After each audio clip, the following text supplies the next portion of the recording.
Que alegria estar com você nessa manhã. Estou muito feliz de começar esse ano pregando, ensinando, fazendo aquilo que eu amo. Como o Thiago disse, eu sou mineiro, então eu não vou soltar nenhum ai na pregação, pode ficar tranquilo. E talvez você vai começar a perceber que eu não tenho tanto o mineirês. Eu já deixei um pouco, mas minha cultura é muito mineira. Se você conviver comigo, você vai perceber isso. E o que eu mais trouxe de Minas agora nas férias, adivinha? Foi queijo. Né? Porque queijo é muito bom. Bom, nós estamos começando esse ano, e nós começamos esse ano cheio de expectativas. Eu lembro que quando eu entrei de férias, e no primeiro domingo, eu pensei assim, o que eu faço num domingo quando eu não estou trabalhando? Aí logo eu pensei, poxa, dá para dormir até mais tarde. Eu tinha esquecido que eu tinha uma filha, não deu para negociar com ela. Ela acordou 6h30, da mesma forma, não deu muito certo. O fato é que, como o Thiago disse no início, nós estamos com muitas saudades. Parece que 2 semanas foram meses. Nosso coração se enche de expectativas. Então nós estamos iniciando um novo ano, e o nosso desejo como igreja é feliz ano novo. Você com certeza passou esse ano novo ouvindo e também falando para outras pessoas com quem você conviveu, com quem você passou. Você diz feliz ano novo. Eu queria te perguntar, quais são as suas expectativas para esse ano? O que você espera? O que você espera que aconteça na sua vida, na vida da sua família, no seu trabalho, na sua empresa? O que você espera que aconteça na rede? De fato, a gente diz feliz ano novo. Nós bem sabemos que nós não vivemos na Disneylândia. As coisas nem sempre acontecem como nós desejamos. É comum as pessoas desejarem que você tenha um ano de paz, que você tenha um ano feliz, que você tenha um ano próspero, que os seus sonhos se realizem, que tudo aconteça bem. Mas fato é que nem sempre é assim. Você já experimentou isso? Algum momento da sua vida, o seu coração encheu de expectativa, você estabeleceu as metas, você começou o ano definindo as suas prioridades, as suas resoluções. Ou talvez você deixou a meta aberta e quando você bater essa meta, você dobra essa meta. O fato é que a gente não tem garantia nenhuma do que acontecerá em 2023. O que garante que teremos um feliz ano novo? O que nos garante isso? Se eu te perguntasse, o que faria o seu 2023 feliz? O que faria? Qual seria a sua resposta? Sabe por quê? Eu terminei o ano muito feliz, com alguns aconselhamentos. Eu vi pais se alegrando porque os seus filhos começaram a se engajar na rede. Eu vi filhos que se converteram, conheceram a Jesus nesse ano de 2022.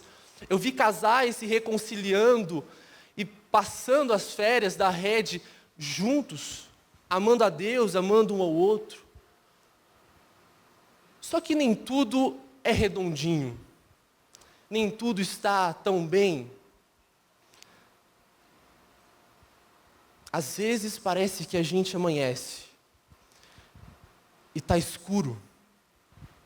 Não há expectativa, não há um desejo por viver, não há sonhos, não há desejos e vontades para prosseguir. Porque a vida muitas das vezes dói, nos aperta, machuca o nosso coração. E um dia nublado parece que a gente não vê a luz. Parece que a luz está distante. E o nosso desejo é de ficar em casa e não fazer mais nada. Há uma verdade bíblica quando nós olhamos para a palavra de Deus, é de que Deus nos criou para ser feliz. Quando nós olhamos para o início de todas as coisas, quando um Deus que decide compartilhar de si para a humanidade, quando um Deus estabelece um plano e revela ele durante a história, um Deus que começa todas as coisas a partir do nada, por meio da sua palavra, traz ordem ao caos, cria todas as coisas de forma bela, de forma linda, maravilhosa, e decide criar o homem à sua imagem e semelhança. Esse homem agora desfruta de um relacionamento perfeito com Deus. Deus o visita, Deus compartilha de si, o homem é completamente satisfeito, o homem se deleita em Deus, tem a sua satisfação em Deus. Porque Deus nos criou para ser feliz. Só que aí acontece algo em que o homem olha para Deus e não mais confia na sua voz, não mais confia na sua interpretação da realidade, não mais confia no que Deus está dizendo. O homem agora decide procurar a felicidade à parte de Deus. E uma felicidade à parte de Deus o levou a pecar contra Deus. Desde a queda, desde a nossa rebelião contra Deus, nós buscamos felicidades em lugares errados. É por isso que você é triste muitas das vezes. É por isso que você tem se sentido amargurado. Você perdeu a esperança. Porque Deus nos criou para ser feliz, mas o pecado distorceu e mudou o nosso foco, nos colocou numa direção totalmente errada. E agora nós estamos procurando a felicidade, como diz o mineiro, como uma agulha no palheiro. Ou seja, não dá para achar. É impossível encontrar a felicidade à parte de Deus. Como Blaise Pascal disse, todas as pessoas buscam felicidade. Não há exceção para isso. Sejam quais forem os meios diferentes que empregam, todos objetivam esse alvo. Ou seja, está no nosso coração o desejo e o anseio pela felicidade. Por isso que as pessoas se movem, por isso que nós vivemos, por isso que você está aqui, você está em busca de felicidade. Você acorda de manhã numa segunda-feira, você vai para o seu trabalho, você assina os seus contratos, você faz as suas reuniões, você trabalha porque você está em busca de felicidade. Você começa um casamento porque você está em busca de felicidade. Você decide ter um filho porque você está em busca de felicidade. Você decide fechar alguns negócios porque você está afim da felicidade. Porque a felicidade está, nosso coração anseia por essa felicidade. Nós ansiamos por algo que nos satisfaça. E esse desejo foi Deus que colocou. Em Eclesiastes, Deus diz que Ele colocou o anseio pela eternidade no nosso coração. Nós estamos em busca de Deus. Você sentou aqui, talvez você nos visita, você está em busca de Deus. E a boa notícia é que Ele que te trouxe aqui. Agora, a grande questão é como ser feliz? Uma pergunta um tanto quanto complexa, convenhamos. Não é fácil responder essa pergunta. O homem está tentando responder essa pergunta há séculos. A filosofia tem respostas, a sociologia tem respostas, a psicologia tem resposta. Mas fato é que parece que são muitas afirmações, mas nenhuma delas satisfaz de fato o nosso coração.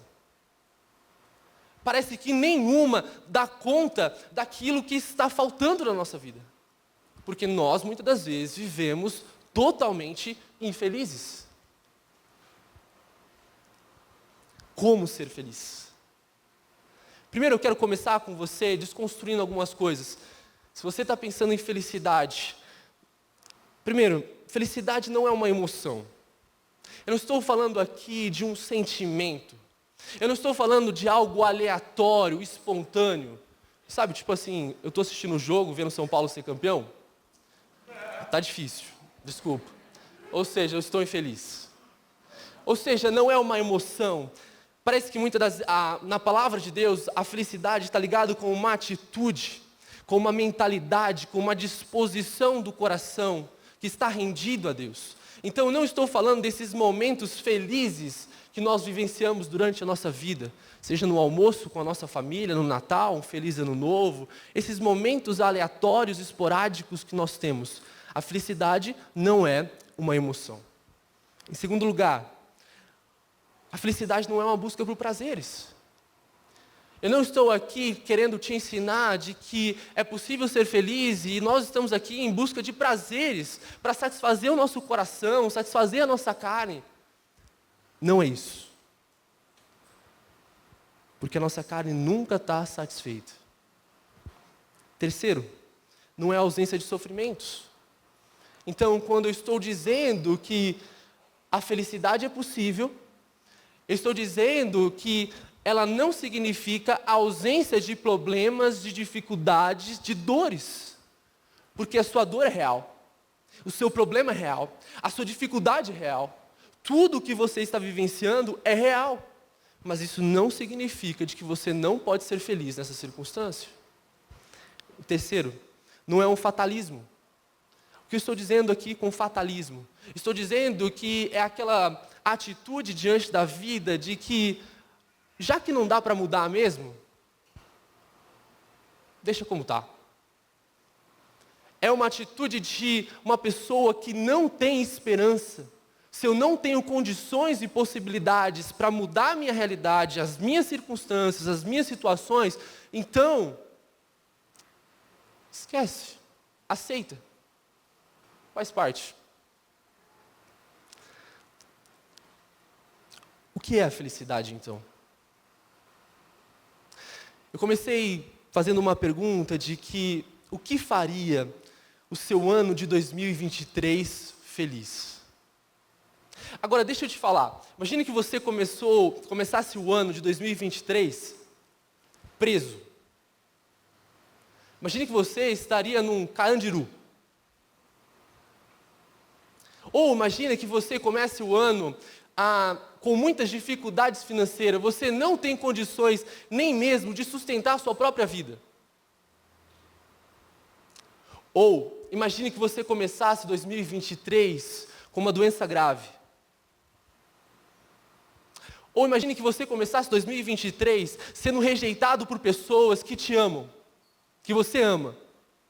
Você se preocupa com aquela pessoa, você demonstra que você quer o bem dela, você está por perto, você dá conselhos e essas pessoas te rejeitam, te cancelam. Ou imagine que você comece 2023 sendo perseguido. Seria possível ser feliz? Imagine que você começasse 2023 aguardando um julgamento. Seria possível ser feliz? O que é felicidade? Talvez essa realidade que eu descrevi aqui, algumas delas é a sua realidade.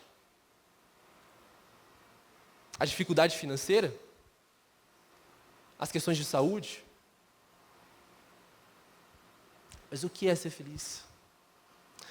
Eu estou descrevendo alguém chamado apóstolo Paulo. Alguém que estava vivendo essas circunstâncias, preso, com dificuldades financeiras, carecendo de ajuda, com doença, amando pessoas, mas sendo rejeitadas por elas, sabendo que daqui a pouco talvez o julgamento sairia. Estou falando de um contexto, de uma carta chamada Filipenses. E eu queria ler com você. Está em Filipenses 4, versículo 10 ao 13. O texto começa assim: alegro-me grandemente no Senhor, porque finalmente vocês renovaram o seu interesse por mim. De fato, vocês já se interessavam, mas não tinham oportunidade para demonstrá-lo. Não estou dizendo isso porque esteja necessitado, pois aprendi a adaptar-me a toda e qualquer circunstância. O texto continua: sei o que é passar necessidade, sei o que é ter fartura, aprendi o segredo de viver contente em toda e qualquer situação. Seja bem alimentado, seja com fome, tendo muito ou passando necessidade. Tudo posso naquele que me fortalece. Esse é o apóstolo Paulo, que descobriu que a felicidade é possível quando a gente vai além do aqui e do agora. Quero recortar um pouco esse texto. O texto do versículo 12 diz assim: aprendi o segredo de viver contente. Olha, há um segredo para ser feliz. Há um segredo para uma alegria. Há um segredo para um contentamento que permanece, que é duradouro. Um contentamento que, quando a gente olha para a vida do apóstolo Paulo, é um contentamento profundo. Ele aprendeu um segredo. É como se tivesse uma chave para um baú, para um acesso numa porta, e Paulo chegou nesse lugar. Ele aprendeu o contentamento. É interessante pensar nessa palavra contente. A ideia de contente aqui, no original, é alguém que é autossuficiente. Só que não no sentido pejorativo, mas parece que Paulo está dizendo que ele chegou no momento da vida, conhecendo a Deus, vivendo as experiências da vida, em que ele entendeu que ele é totalmente suficiente, não em si, mas no próprio Deus. O que Paulo está querendo nos ensinar aqui é que ele aprendeu o segredo de viver a felicidade à parte das circunstâncias. Ele não depende de coisas favoráveis ou de coisas desfavoráveis.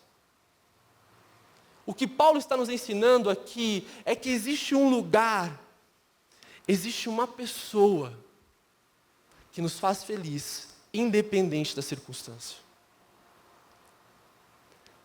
Por isso eu queria começar definindo: felicidade é experimentar satisfação em Deus em todas as circunstâncias.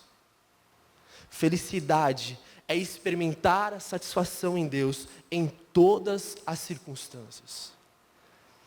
É a capacidade de passar por cada desafio, por cada momento, seja de alegria ou seja de tristeza. É a capacidade de estar satisfeito em Deus e não em circunstâncias, pessoas ou qualquer outra coisa. Porque parece que quando a gente olha para a Bíblia, a alegria não tem a ver com essa experiência que nós vivenciamos durante a vida. A alegria na Bíblia, a felicidade, o contentamento, parece que tem muito mais a ver com uma revelação que Deus nos dá de quem Ele é. Ou seja, a felicidade está baseada num conhecimento sobre Deus. Eu sou feliz porque eu conheço a Deus, e não porque eu estou apenas passando por momentos felizes. Parece que na Bíblia a alegria tem muito mais a ver com essa consciência do cuidado, da bondade, da soberania de Deus na minha vida.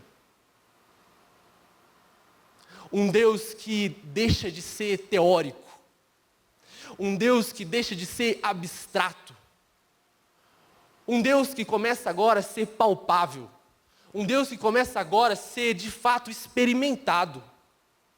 Um Deus que de fato agora começa a ser conhecido. Não ouço mais sobre Deus a partir das pessoas, mas agora de fato eu o experimento. Eu agora o conheço. Por isso que o contentamento bíblico vê as nossas circunstâncias que nós vivenciamos aqui como uma oportunidade de conhecer a Deus e torná-lo conhecido. Por isso que o contentamento e a felicidade vem dessa consciência de saber de que Deus está no controle da nossa história. Deus está no controle de cada detalhe da nossa vida e Ele não errou. Ele não está falhando. Ainda que nós tenhamos muitas perguntas para Deus, ainda que nós tenhamos muitas inquietações com tudo que está acontecendo na nossa vida, ainda que nós fazemos muitos porquês, Deus não errou na sua história. Por isso que a alegria e a felicidade, o contentamento tem a ver muito com uma revelação sobre Deus, um conhecimento sobre Ele. Andrew diz que o contentamento é encontrar deleite ou prazer nos planos sábios de Deus para a minha vida. E humildemente deixar que Ele me conduza. Ou seja, quando a gente olha para essa citação de Paulo, de que aprendi o segredo do contentamento, é porque Paulo decidiu ir além, ele decidiu transcender as coisas. E ele começa a entender a vida, não a partir da horizontalidade, mas a partir da verticalidade. Paulo não olha de baixo para cima, mas olha de cima para baixo. E quando Paulo faz esse movimento, ele faz esse movimento porque ele quer encontrar a felicidade em Deus. E mesmo passando por muitas dificuldades, muitas dores, e momentos de abundância, momentos de riqueza, Paulo conseguiu entender que a felicidade está à parte de tudo e de todos. E só é possível encontrá-la em Deus. Por isso, olhando para esse texto, eu queria te ensinar 3 verdades para você ser feliz. Baseado nesse texto, primeiro, é que a felicidade não está no que falta. Olha o que o texto diz. Não estou dizendo isso porque esteja necessitado, pois aprendi a adaptar-me a toda e qualquer circunstância. Paulo começa esse texto dizendo, não estou dizendo isso porque esteja necessitado. É muito interessante perceber, porque o contexto dessa carta é que Paulo estava preso em Roma, e ele estava carente de ofertas. Porque naquela época não funcionava como nos dias de hoje, em que uma pessoa que estava preso precisava levantar os seus próprios recursos. Paulo estava preso não porque cometeu algum tipo de crime, mas porque ele estava ensinando, pregando a Jesus. E essa perseguição aconteceu, Paulo foi preso. E Paulo passou por um momento em que ele carecia de fato de ajuda financeira. E parece que a igreja de Filipe, que foi plantada por Paulo, se você deseja conhecer um pouco mais de como essa igreja começou, isso está lá em Atos capítulo 16. Paulo precisava dessa oferta e Filipos foi a igreja que enviou essa oferta e sustentou ele. E Paulo olha para essa igreja com muito carinho, com muito amor. É uma das cartas mais afetuosas que o Paulo tem. Paulo ama aqueles irmãos, Paulo se alegra por eles. No versículo 10, Paulo diz que ele se alegra no Senhor porque vocês renovaram. Antes a igreja queria enviar a oferta, mas não tinha oportunidade, a oportunidade surgiu. E Paulo começa dizendo que não estou dizendo isso porque esteja necessitado. Por que Paulo começa a falar isso? Porque parece que muitas das vezes a nossa felicidade está baseada naquilo que nos falta. Se eu não tenho, eu não sou feliz. Então a felicidade está baseada no ter. Eu preciso conquistar para ser feliz. Porém, não é isso que Paulo está nos ensinando.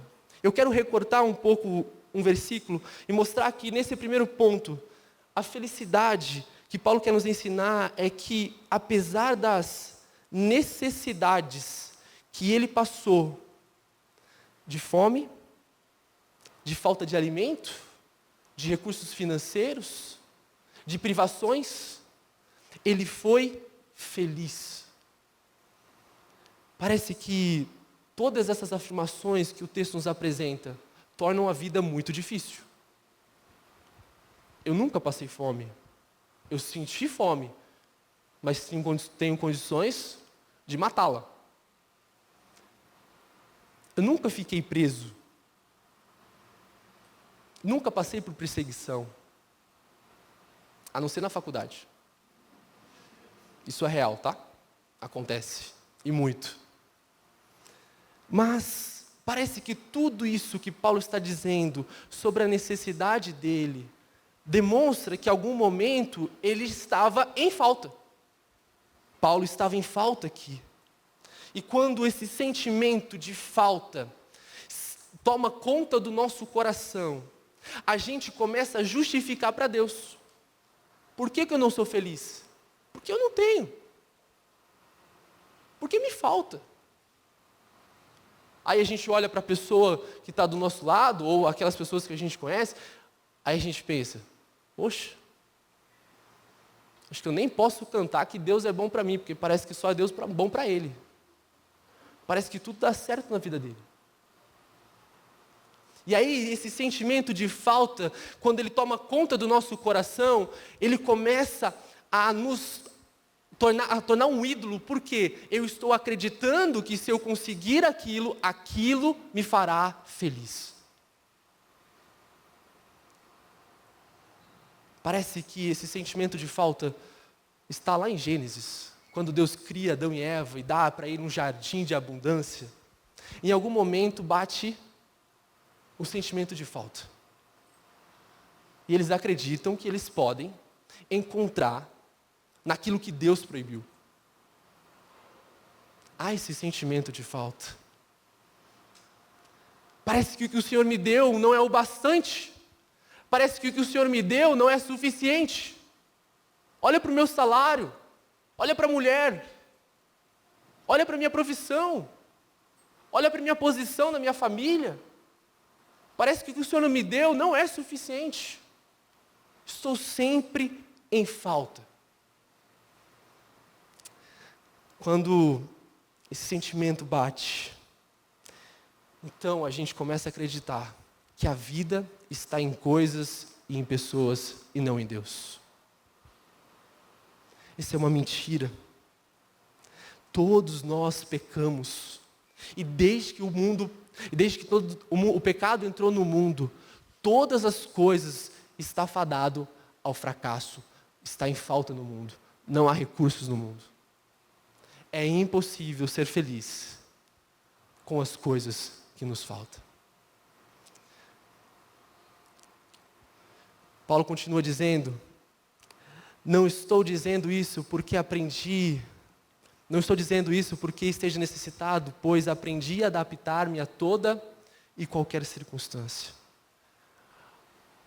Essa palavra aprendi, primeiramente ela tem um significado de aprender por experiência, externá-las a partir de uma prática, ou seja, conforme eu vou vivendo a minha vida, conforme eu vou caminhando os planos, a vontade de Deus para a minha vida, eu vou aprendendo lições sobre Ele. Paulo está ensinando que ele aprendeu a se adaptar em toda e qualquer situações. Independente da circunstância, Paulo começou a exercitar o contentamento, a alegria, a felicidade, porque ele colocou a expectativa no lugar certo, que não é em pessoas, que não é em lugares, que não é em qualquer coisa, mas em Deus. E por isso que eu vou caminhando pela vida e eu vou aprendendo sobre isso. Mas há uma outra palavra aqui, que também foi traduzida por aprendi, e começa no versículo 11, que é, aprendi o segredo de viver contente. Essa é uma palavra que acontece única vez em toda a Bíblia. Aqui o aprender parece que está ligado a ser inserido num mistério. Se a primeira palavra aprender significa as experiências da nossa vida, onde nós aprendemos lições e por isso nós crescemos, a segunda palavra aqui, Paulo fala que o segredo do contentamento é uma revelação sobre Deus. Há um descortinar sobre quem Ele é. Ou seja, conforme eu vou vivendo a minha vida, Deus vai se tornando conhecido a partir das minhas experiências. Eu o conheço e sei que Ele está no controle de todas as coisas, de que Ele é soberano e de que Ele tem planos de paz para mim. Por isso que Paulo começa a olhar para as circunstâncias pelas quais ele está passando, e ele consegue ser feliz, porque ele sabe quem Deus é. Ele sabe quem é o Deus dele. Ele conhece a Deus. Ele não é um espectador da vida, mas ele se matriculou nessa jornada para aprender com Deus. E por isso que diante de qualquer circunstância, Paulo está dizendo, eu aprendi o segredo. O segredo para estar contente é ter uma revelação de quem Deus é, esse descortinar, essa luz que nos mostra de que Deus é bom, de que Ele é soberano, de que Ele provê e de que Ele cuida de cada detalhe da minha vida. Por que as circunstâncias nunca podem nos dar a felicidade? Porque elas mudam. Ora, eu estou passando por circunstâncias favoráveis, está tudo dando certo, tudo redondinho. Mas ora, parece que tudo vira. Nada dá certo. Tudo começa a dar errado. Se você me conhece, você sabe que eu tive uma filha prematura. E nós passamos 42 dias no hospital, devido à sua prematuridade. E eu me lembro que, logo depois do parto, e sem saber muito o que estava acontecendo, não tinha notícia, eu passei no corredor do hospital, e no corredor do hospital estava um versículo bíblico. E o versículo bíblico era Mateus capítulo 11, do versículo 28 ao 30. Era um convite de Jesus, na inquietação da vida, de não saber se a minha filha iria viver ou não, se isso trouxe prejudicações para minha esposa ou não. Quando eu li aquele versículo, eu estava ouvindo um convite de Deus: descansa em quem eu sou. Descansa no meu poder. Descansa na minha vontade.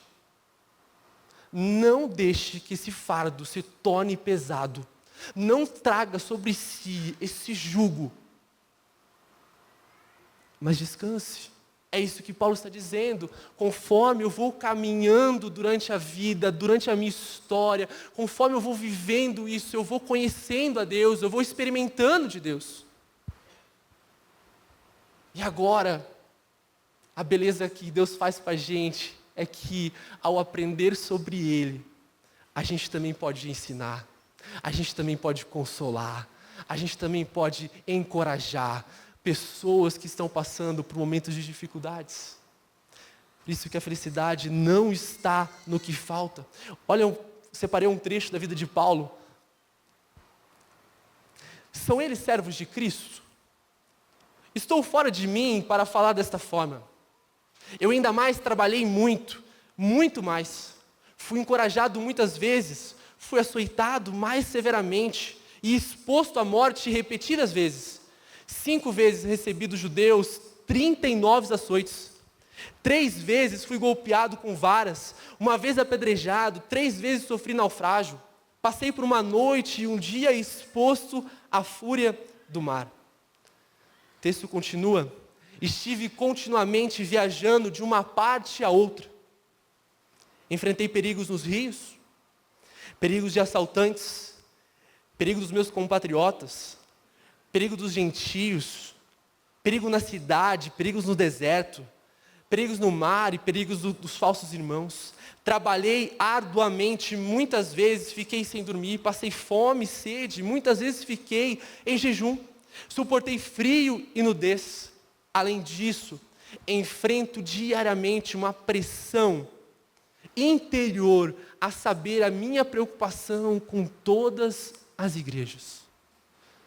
Se tem uma pessoa que pode dizer que felicidade não está naquilo que falta, é Paulo. Por isso que a gente pode sentar aos pés do apóstolo Paulo e aprender dele aquilo que o Senhor o ensinou. E a primeira verdade é que a felicidade não está naquilo que te falta. Por isso eu quero te fazer uma pergunta. O que você acha que está faltando na sua vida? Tim Keller diz: a verdadeira alegria não é a ausência de problemas, mas a presença de Deus. Paulo não tinha circunstâncias favoráveis.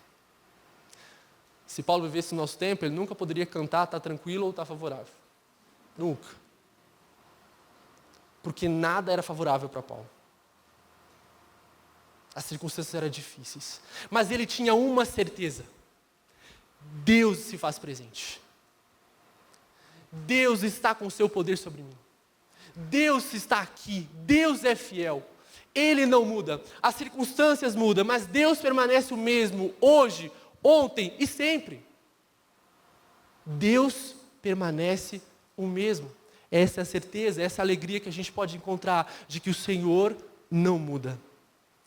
Uma segunda verdade para você ser feliz é que a felicidade não está no que temos. Se faltar não é o problema da felicidade, então ter não é a solução.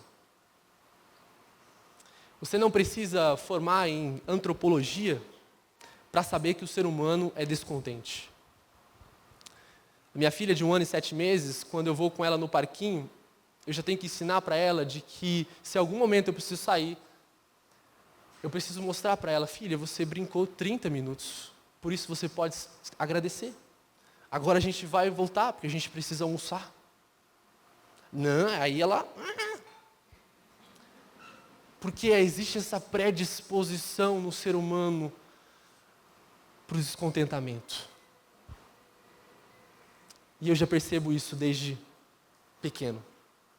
Na verdade, ter filho parece que a gente começa a aprender muito mais sobre a brevidade da vida, né? Como passa rápido. E Paulo está dizendo que a felicidade não está naquilo que temos. Nós sempre queremos algo mais. Poderia ser um quarto a mais.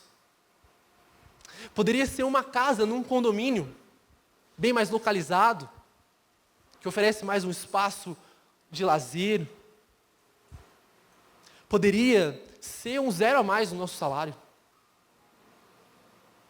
Sempre estamos em busca de algo mais. Só que Paulo entendeu que as coisas que Deus nos deu, os nossos filhos, o nosso casamento, o nosso salário, tudo isso que faz parte da nossa vida, o nosso trabalho, elas não foram nos dadas para nos trazer um sentido, um valor e um propósito.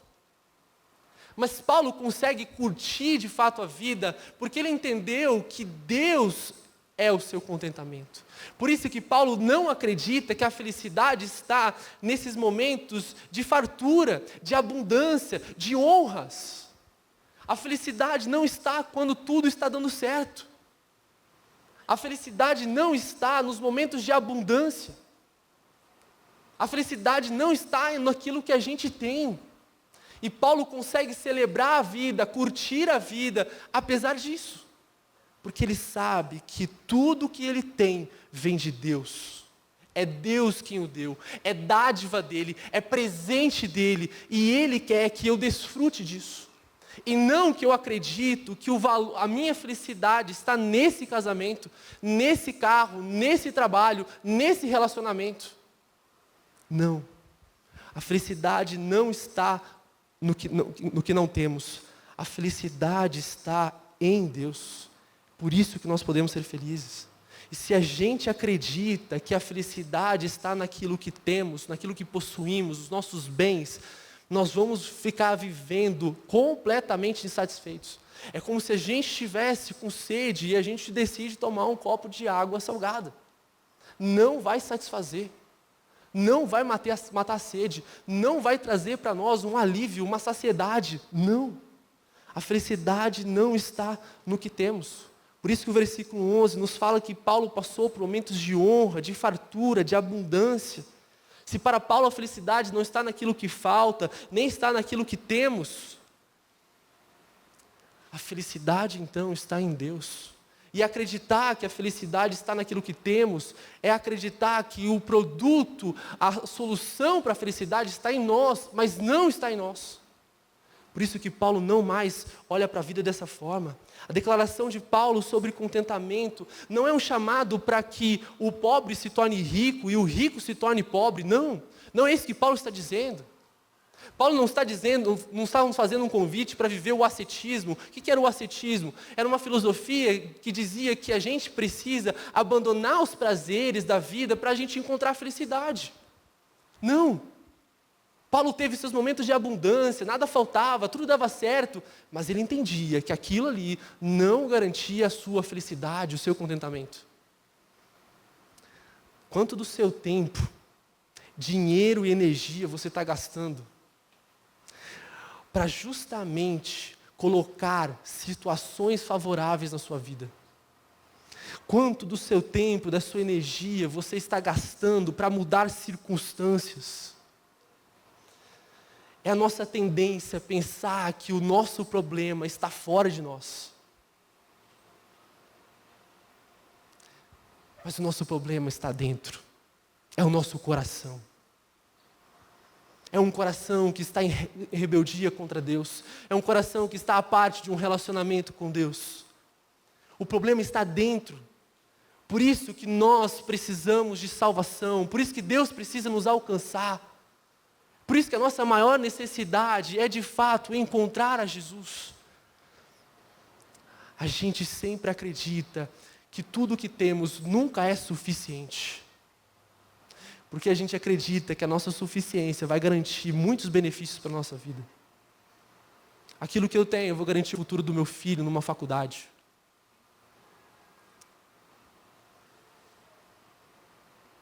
Não. Meu seguro-saúde vai cobrir tudo. Talvez não. A minha reserva financeira vai me garantir um futuro de paz. Vou chegar velhinho na minha vida, sentar numa cadeira, contemplar uma boa cachoeira de Minas, comer um bom queijo, tomar um café, um pão de queijo, e eu vou viver a vida assim. A gente acredita de que a suficiência está nas nossas vidas, nos nossos recursos, em nós, nas nossas habilidades, nas nossas capacidades. Se acreditarmos, seremos eternamente infelizes. Eternamente infelizes. E assim, quando aquilo que tem se torna o nosso foco, a gente começa a culpar pessoas, a culpar situações. Porque aquilo que nós temos já não é mais suficiente para a nossa vida. A gente está completamente perdido. O que você tem medo de perder? O que você tem medo de perder? Olha para a sua vida. Se a sua felicidade está condicionado a algo, é porque você tem medo de perder esse algo. Quando a gente olha para Filipenses, Paulo, ao conhecer a Jesus, ele não tem medo de perder nada. Muito pelo contrário, ele olha para os seus títulos, ele olha para os seus diplomas, ele olha para a sua história, ele olha para tudo que ele construiu como igreja, e ele fala assim, tudo isso eu considero como esterco, como lixo, como palha. O que eu quero mesmo é conhecer a Jesus. O que eu quero mesmo é experimentar de Cristo. Não importa se é na dor, não importa se é na abundância, Jesus é suficiente. Por isso que Paulo começa a olhar para a vida e ele fala, a vida é sobre Jesus, não é sobre pagar boletos. A vida é sobre Jesus. E Paulo anseia conhecer a Jesus, porque esse desejo por conhecê-lo é insaciável. Quanto mais eu conheço, mais eu quero experimentar. A felicidade não está naquilo que nós não temos. A felicidade não está naquilo que nós temos. A felicidade, como Blaise Pascal diz, o homem já teve a verdadeira felicidade, da qual agora resta nele apenas o sinal e o espaço vazio, que ele tenta em vão preencher com as coisas ao seu redor.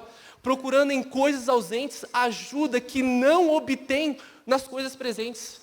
Essas, porém, são todas incapazes, porque o abismo infinito não pode ser preenchido somente por um objeto infinito e imutável, ou seja, pelo próprio Deus. Esse vazio, esse espaço na nossa alma, no nosso coração, que a gente tenta colocar a pessoa, tira a pessoa, a gente coloca o emprego, tira o emprego, a gente coloca o salário, tira o salário, a gente coloca as facilidades, tira as facilidades, é porque a gente acredita que esse espaço que há dentro de nós pode ser preenchido por qualquer coisa do presente, e Deus está nos ensinando que não, é impossível. Somente por Deus é que esse espaço pode ser preenchido, somente Deus pode satisfazer os maiores anseios, as maiores inquietações que nós temos. Só Deus. Por isso que a vida é conhecer a Jesus. O que Paulo não poderia dizer é que a felicidade está condicionada à circunstância, porque ele seria um eterno infeliz. Mas ele olha para a vida e ele sabe que esse abismo no coração só pode ser preenchido pelo próprio Deus. E é porque esse Deus que invadiu a história, assumiu a forma humana, ele preencheu o meu coração. Agora sim, eu posso amar minha esposa como ela deve ser amada. Agora sim, eu posso amar o meu trabalho como ele deve ser amado. Agora sim, eu posso amar o meu filho como ele deve ser amado. Agora sim, eu posso amar a minha igreja como ela deve ser amada. Por quê? Porque esse amor de Deus preencheu, esse amor de Deus transbordou no meu coração. Agora eu posso repartir com as pessoas. Terceiro ponto é que a felicidade está só em Deus. Esse é um texto famoso, conhecido. Versículo 11 diz: tudo posso naquele que me fortalece. Esse texto é muito equivocado. De fato, esse texto não é nenhuma palavra motivacional para você sair por aí ecoando quando a vida te golpear, quando o calo apertar, e você dizer: tudo posso naquele que me fortalece.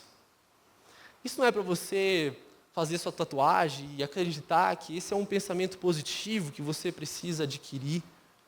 Você precisa decorar esse versículo. Não. Interessante pensar que esse Deus que nos fortalece, a ideia é de uma ação contínua que Deus está fazendo na nossa história, na nossa vida. Quando a gente conheceu a Jesus, o poder de Deus entrou em nós. Mas a boa notícia é que esse poder ainda permanece. E esse Deus nos capacita para as situações. E o tudo que você pode é estar contente diante das circunstâncias. Não é que você pode fazer todas as coisas. Paulo não está pensando aqui nesse poder como manifestações de milagres, apesar de ser um apóstolo e ele fazia isso. Não, esse poder que ele pode é viver contente em qualquer circunstância.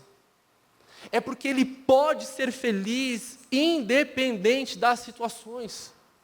Por isso que o fato é que quando a gente rendeu a nossa vida a Jesus, não foi um pouquinho de Jesus que entrou em nós. Foi tudo de Jesus que entrou em nós. A Bíblia diz que tudo de Deus estava em Jesus e agora tudo de Deus está em nós. Paulo olhava para tudo e ele conseguia perceber a Jesus. É por isso que ele passava pelas circunstâncias felizes. Esse é o segredo, é a presença de Deus, é o poder de Deus. É Ele que me capacita, não vem do meu conhecimento teológico, do meu conhecimento bíblico. Vem de um relacionamento com Ele, vem da minha união com Ele, vem por eu estar em Cristo.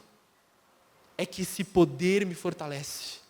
É que diante dos desafios, diante das incertezas desse ano, é que eu posso ser feliz. Porque esse poder externo, superior, nos capacita a isso. O Evangelho nos ensina que nosso maior problema está dentro de nós, e é por isso que Jesus veio resolvê-lo. John Piper tem uma frase: se Deus ama você, o que Ele deve te dar? Olha que interessante. Nós falamos, Deus nos ama.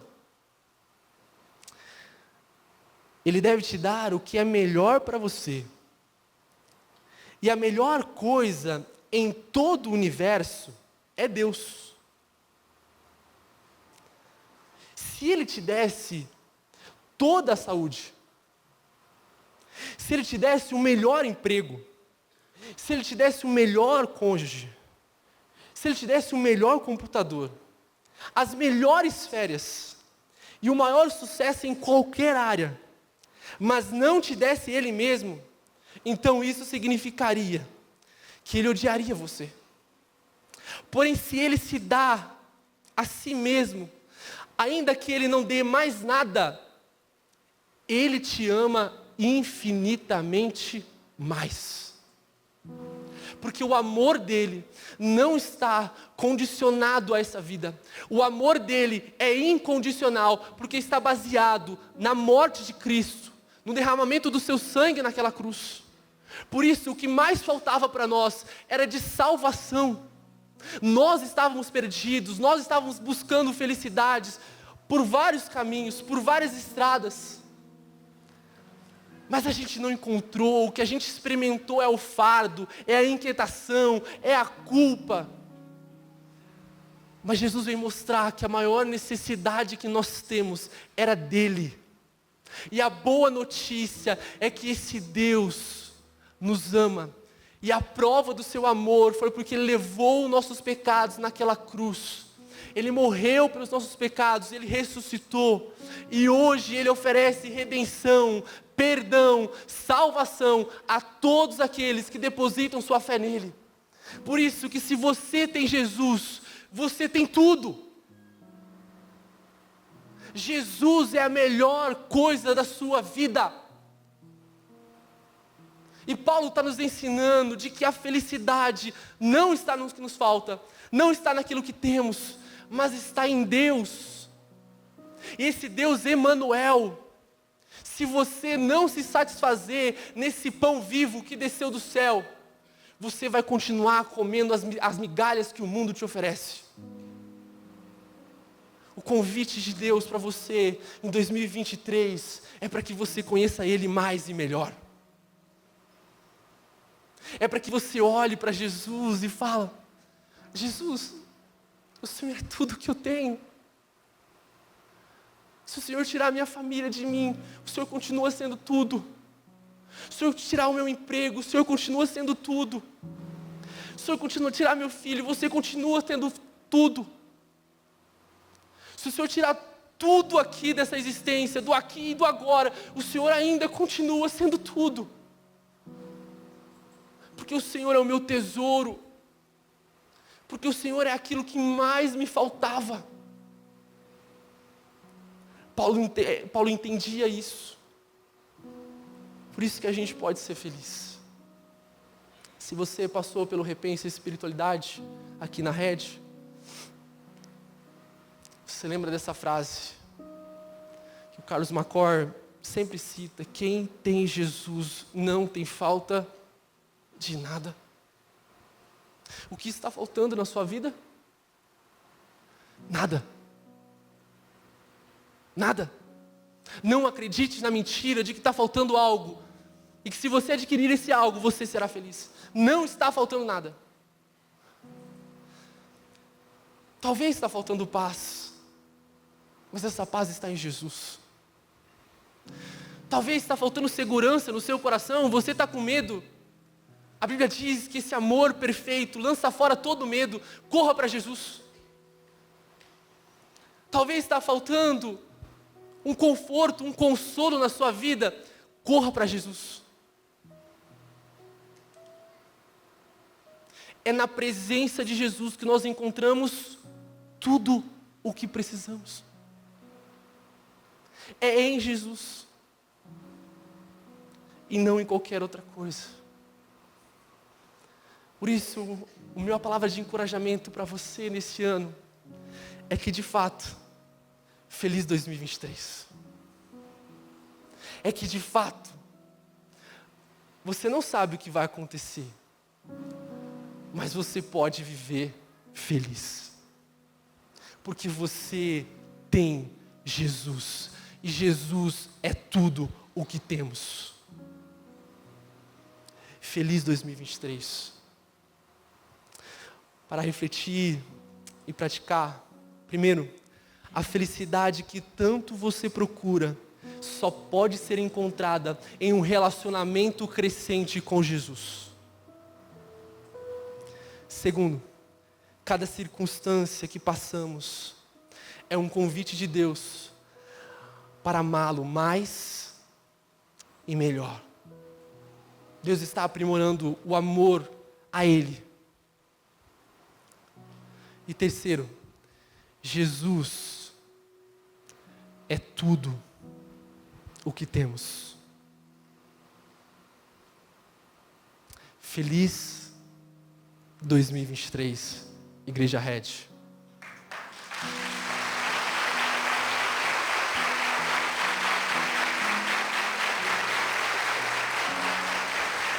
Por isso, convido você a fechar os seus olhos.